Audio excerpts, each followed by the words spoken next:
So, meron tayong isang comment sa isang video natin regarding yung na-connect na natin si AX23 sa X50. Actually, si TP-Link kasi parang may mga binili siyang companies tapos under him ganito ganyan. So, ang kanyang mesh router is si Deco, ang kanyang standalone router is si Archer.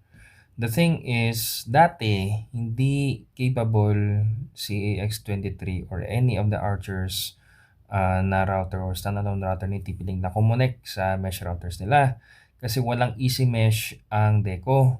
But the thing is, there was this one firmware, again, one firmware, this one, na it allows the connection of the X50, which is a Deco, and dun sa Archer na AX23. But the problem is, pag nag-update ka lagi ng firmware mo, burado na siya. Kasi late na to, as in, matagal na to na firmware update, like last year pa. Pero December last year, nag-update sila sa pinakabago, 1.8.0 ata yun, if not mistaken, or 1.8.1, in which inalis nila yung capability ni Easy Mesh. In other words, this is one firmware lang na it allows it.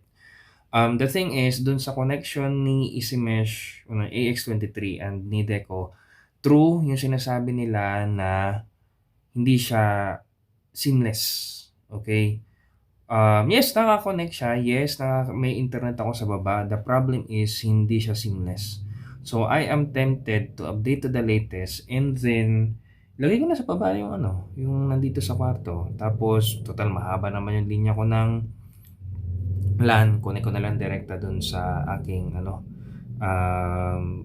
laptop. Pero, it helps somehow kung hindi ka metikuloso sa paglipat-lipat mo, seamless, tapos on and off ng route ng Wi-Fi. Kasi again, it's not seamless. But the thing is, yun nga, thank you for your question. Yun nga, you want to know if how it is. Actually, I'm trying to find the tutorial na ginaya ko sa YouTube.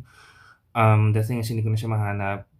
And all I'm seeing is yung mga comments or even yung mga reviews regarding the matter. But yun, if hindi ka pa updated sa pinaka-latest and you have the 1.6.7 tulad ko, then you can connect it. But if naka-update ang iyong X50 sa pinaka-latest na firmware, then it won't connect. Yun lang naman. In which, in that case, actually nag-iisip ako kung ipapamigay ko yung AX23 na router. Pero para na magamit siya kasi, that's why I'm still not doing that. But then again, yung pinaka-main satellite kasi naka-UPS. So, pag nawala yung LAN, at least naka-connect pa rin. Pero, maybe in the future, or baka bukas, or baka mamaya, update ko yung connections ko. Baka alisin ko na yung AX23 para bawas kuryente din, kahit paano.